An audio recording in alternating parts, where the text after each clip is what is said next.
ماموں یونس 4 بہن بھائیوں میں سب سے بڑے تھے۔ انہوں نے میٹرک تک تعلیم حاصل کر رکھی تھی۔ باقی بہن بھائی ان پڑھ تھے۔ گاؤں کے لوگ ماموں کو چودھری کہتے تھے۔ علاقے میں بھی ان کا کافی اثر و سوق تھا۔ ناظم سے ان کی دوستی تھی۔ نانا کی 40 ایکڑ راضی تھی، جو نانا کی وفات کے بعد انہوں نے پٹواری اور تحصیلدار سے ساز باز کر کے اپنے نام کروائی۔ جب دوسرے بہن بھائیوں کو پتہ چلا تو وہ اپنے حصے کی زمین مانگنے لگے۔ ماموں نے زمین دینے سے انکار کر دیا اور کہا، والد صاحب نے مرنے سے پہلے ہی زمین میرے نام کرا دی تھی۔ چاچو گاؤں کے چند بڑوں کو لے کر اس کے پاس گئے۔ انہوں نے ماموں کو بہت سمجھایا، یہ آپ کے سگے بہن بھائی ہیں، آپ کے والد کی زمین میں آپ سب کا برابر کا حصہ بنتا ہے۔ اپنے بہن بھائیوں کو ان کے حصے کی زمین دے دو، یہ بھی خوش ہو جائیں گے اور اللہ بھی راضی ہو جائے گا۔ مگر کوشش کے باوجود ماموں نہ مانے، اپنی ضد پر قائم رہے۔ یہاں سے مایوس ہو کر انہوں نے عدالت کا دروازہ کھٹکھٹایا۔ اپنے اثر و سوق کی بنا پر وہ عدالتی جنگ بھی جیت گئے۔ اب وہ 40 ایکڑ زرعی زمین کے تنہا مالک تھے۔ ماموں کا ایک ہی بیٹا تھا، جو شہر میں تعلیم حاصل کر رہا تھا۔ ایک منشی رکھا تھا جو ہونے والی آمدنی کا حساب کتاب کرتا تھا۔ زمینوں سے اچھی خاصی آمدنی ہو رہی تھی۔ 40 ایکڑ زمین میں 2 ایکڑ زمین غیر آباد تھی۔ یہاں ایک پرانی قبر تھی۔ لوگوں کا خیال تھا اس قبر میں اللہ کا نیک بندہ دفن ہے یا کوئی غیر مرئی مخلوق رہتی ہے، جس وجہ سے چودھری یونس کی فصل دوسرے لوگوں سے زیادہ اوسط دیتی ہے۔ زندگی صبر اور شکر کی آزمائش ہے، جو اس آزمائش میں کامیاب رہتے ہیں، زندگی بس ان کی ہے۔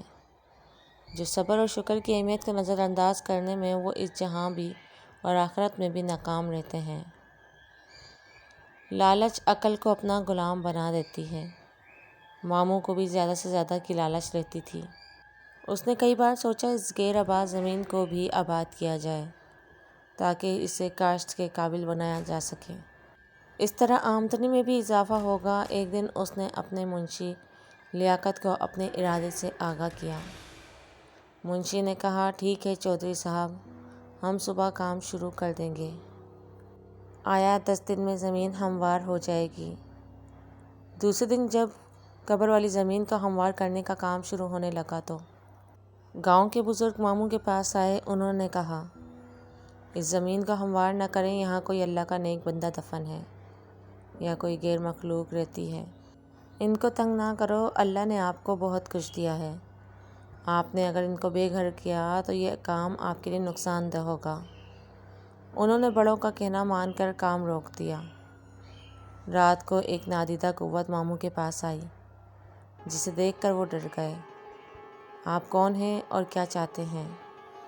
میں کوئی بھی ہوں، آپ کو اس سے کیا غرض؟ آپ کو یہ بتانے آیا ہوں کہ آپ کی غیر آباد اور بنجر زمین ہمارا مسکن ہے۔ آپ نے جو اسے ہموار کرنے کا منصوبہ بنایا ہے، اسے اپنے ذہن سے نکال دیں۔ اگر آپ نے ایسا نہ کیا تو آپ کا بہت نقصان ہوگا۔ آپ کی زمینوں کی اچھی آمدنی بھی ختم ہو سکتی ہے۔ یہ کہہ کر وہ کمرے سے نکلا اور فضا میں تحلیل ہو کر ماموں کی نگاہوں سے اوجھل ہو گیا۔ صبح ماموں نے منشی کو اپنے پاس بلوایا، رات والا قصہ سنایا اور قبر والی زمین کو ہموار کرنے سے منع کر دیا۔ وقت گزرتا رہا۔ ایک دن ماموں کو فالج کا اٹیک ہوا۔ وہ بستر کے ہو کے رہ گئے۔ زمینوں کی دیکھ بھال اب ان کے بس کا کام نہیں تھا، لہٰذا ان کا بیٹا حارث تعلیم ادھوری چھوڑ کر واپس گاؤں آ گیا۔ اب وہ زمینوں کی نگرانی کرتا۔ اپنے باپ کی طرح حارث نے بھی غیر آباد زمین کو ہموار کر کے اسے قابل کاشت بنانے کا ارادہ کر لیا۔ اس سلسلے میں جب اس نے منشی سے بات کی تو اس نے کہا، پہلے بڑے چودھری سے بات کر لیں، انہوں نے یہ زمین آباد کرنے سے منع کیا ہے۔ حارث نے اپنے والد سے بات کی۔ ماموں نے بتایا، یہاں غیر مرئی مخلوق رہتی ہے اور اپنے ساتھ پیش آنے والا واقعہ بھی بیان کیا۔ یہ جن بھوت والی باتیں سب جھوٹی ہوتی ہیں، ان کا حقیقت سے کوئی تعلق نہیں ہوتا۔ ہم نے اپنی زمین آباد کرنی ہے، کسی کی زمین پر قبضہ تو نہیں کر رہے جو ہمارا نقصان ہوگا۔ اگر یہاں نادیدہ قوتیں یا جن بھوت وغیرہ رہتے ہیں تو وہ کہیں دوسری جگہ جا کر آباد ہو جائیں گے۔ حارث کی باتیں سن کر ماموں پریشان ہو گئے۔ انہوں نے اپنے بیٹے کو بہت سمجھایا مگر وہ نہ سمجھا۔ منشی نے بھی اب اس کا حوصلہ بڑھایا۔ پھر جیسے ہی ٹریکٹروں نے کام شروع کیا، مغرب کی طرف سے کالی گھٹا اٹھی۔ دیکھتے ہی دیکھتے اس نے پورے گاؤں کو اپنی لپیٹ میں لے لیا۔ ہم طرف گرد و غبار اور اندھیرا چھانے لگا۔ اس طوفان سے صرف مسجد محفوظ تھی۔ پھر قبر والی جگہ پر زوردار دھماکہ ہوا۔ کام کرنے والے ٹریکٹر کلہ بازی کھا کر خشک پتوں کی طرف دور جا کر گرے۔ یہی حال ڈرائیوروں اور کام کرنے والے مزدوروں کا تھا۔ ہم آج کسی کو نہیں چھوڑیں گے، ہم تمہارا نام و نشان مٹا دیں گے۔ تم نے ہمارا آرام و سکون برباد کیا، ہمارے بچوں کو مارا، ہم تمہاری نسل کو مار ڈالیں گے۔ یہ آوازیں اس قدر خوفناک اور کرخت تھیں کہ ہر ذی روح کو خوف آنے لگا۔ ہر طرف آہ و پکار اور قیامت سگری برپا تھی۔ ایک نادیدہ قوت حارث کو اٹھا کر چھت تک لے گئی اور پھر ایک دم ہی چھوڑ دیا۔ وہ دھڑام سے فرش پر کمر کے بل گرا۔ اس کو کافی چوٹیں آئیں۔ بھلا ہو اس مؤذن کا جس نے اللہ اکبر کہہ کر ظہر کی اذان شروع کی۔ اذان کے کلمات سنتے ہی ہر طرف سکون ہو گیا۔ گاؤں کے لوگ مسجد کی طرف دوڑے۔ مسجد کا صحن زیادہ وسیع نہیں تھا کہ گاؤں کے سارے لوگ اس میں سما جاتے۔ لوگ امام مسجد سے دعا کی اپیل کرنے لگے۔ امام مسجد نے دعا کرائی، اے مخلوق خدا، ان غریب لوگوں کا تو کوئی قصور نہیں۔ یہ چودھری کے ہاں مزدوری کر کے اپنا اور بچوں کا پیٹ پالتے ہیں۔ آج بھی یہ لوگ وہاں مزدوری کرنے گئے تھے۔ یہ لوگ آپ کی بستی سے بے خبر تھے۔ انجانے میں جو غلطی کر بیٹھے ہیں، اس غلطی کی معافی چاہتے ہیں۔ ہو سکے تو چودھری صاحب کو بھی معاف کر دیں، یہ سب شرمندہ ہیں، آئندہ کبھی آپ کی بستی کی طرف نہیں جائیں گے۔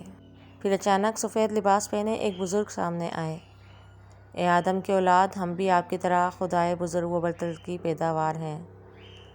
ہم اپنے آپ میں گم رہنے والی مخلوق ہیں۔ ہم بے وجہ کسی کو پریشان نہیں کرتے اور نہ ہی ہم نے کبھی آپ کا برا سوچا ہے۔ اگر ہم نے کسی کے ساتھ برا سلوک کیا تو وہ سامنے آئے، ہم سزا بھگتنے کو تیار ہیں۔ اپنے گریبانوں میں جھانکو، آپ کا دین اسلام تو امن و شانتی کا درس دیتا ہے۔ بردباری اور تحمل اس کے اصول میں، صراط مستقیم اس کی راہ ہے اور سچائی اور انصاف جذبہ ایمان ہے۔ چودھری یونس اور اس کے بیٹے کا کردار سب کے سامنے ہے۔ لالچ کی ہوس نے ان کو انسان سے حیوان بنا دیا ہے۔ جھوٹی شان و شوکت بڑھانے کے لیے انہوں نے اپنوں کا حق مارا ہے، بہن بھائیوں کی زندگی عذاب بنا دی۔ جاؤ، ہم نے تمہیں معاف کیا، پھر بھی بھول کر بھی ہماری بستی کی طرف مت آنا۔ دوبارہ غلطی کی تو ہم تمہیں معاف نہیں کریں گے۔ یاد رکھو، اس وقت ہم خوف خدا سے آپ لوگوں کو معاف کر رہے ہیں، مگر چودھری یونس اور اس کے بیٹے کو کبھی معاف نہیں کریں گے۔ ان کو ہم تڑپا تڑپا کر مار دیں گے۔ ان کو ہم ضرور سبق سکھائیں گے۔ انہوں نے اپنوں کے ارمانوں کا خون کیا، ہماری بستی کو گرایا۔ یہ معافی کے حقدار نہیں۔ ان کو معافی اسی صورت مل سکتی ہے اگر یہ اپنے بہن بھائیوں کو ان کے حصے کی زمین واپس کر دیں اور دوبارہ کبھی ہماری بستی کا رخ نہ کریں۔ یہ سب لوگ گردنیں جھکائے ان بزرگ کی باتیں سن رہے تھے اور ان کی دہشت سے ہر کوئی کانپ رہا تھا۔ اب میں جا رہا ہوں، اگر چودھری صاحب نے ہماری بات نہ مانی تو ہم اس کو عبرت کا نشان بنا دیں گے۔ وہ بزرگ چند قدم پیچھے کی طرف اور غائب ہو گئے۔ امام مسجد نے لوگوں کو مخاطب کیا، ہم سے غلطی ہو گئی ہے۔ اس غلطی کے ازالے کے لیے ہمیں دوبارہ اپنی مخلوق کی منت سماجت اور قبر والی جگہ پر خیرات کرنا ہوگی۔ ہمیں ہر حال میں اس مخلوق کو راضی کرنا ہوگا۔ اگر ہم نے ایسا نہ کیا تو پورا گاؤں راکھ کا ڈھیر بن جائے گا۔ اسی وقت گاؤں کے ہر بندے نے اپنی حیثیت کے مطابق امام مسجد کو پیسے جمع کرائے اور شام کو قبر والی جگہ پر خیرات کی گئی۔ ماموں یونس نے اپنے بہن بھائیوں کو وہاں بلوا کر ان کے حصے کی زمین دے دی۔ گاؤں کی رونق پھر سے بحال ہونے لگی، لیکن ماموں کی حالت پہلے سے زیادہ خراب ہو چکی تھی۔ ایسا محسوس ہو رہا تھا کہ ماموں کا آخری وقت قریب آ چکا ہے۔ گاؤں کے بڑے عیادت کے لیے آئے تو وہ مشورہ دیتے، چودھری صاحب، اپنے بہن بھائیوں کو راضی کر لو، ان سے معافی مانگ لو۔ بڑوں کی بات مان کر ماموں نے بہن بھائیوں کو اپنے پاس بلوایا، اپنے کیے کی معافی مانگی۔ سب بہن بھائیوں نے اسے معاف کر دیا۔ ایک بار پھر جنات کی بستی میں خیرات بانٹی گئی۔ لوگ خیرات کے چاول کھا رہے تھے کہ ایک لمحے کے لیے سب کچھ روشن ہو گیا۔ امام مسجد نے کہا، جنات نے دل سے چودھری صاحب کو معاف کر دیا ہے۔ دوسرے دن حارث نے اپنے والد کو شہر کے ایک اسپتال میں داخل کروا دیا۔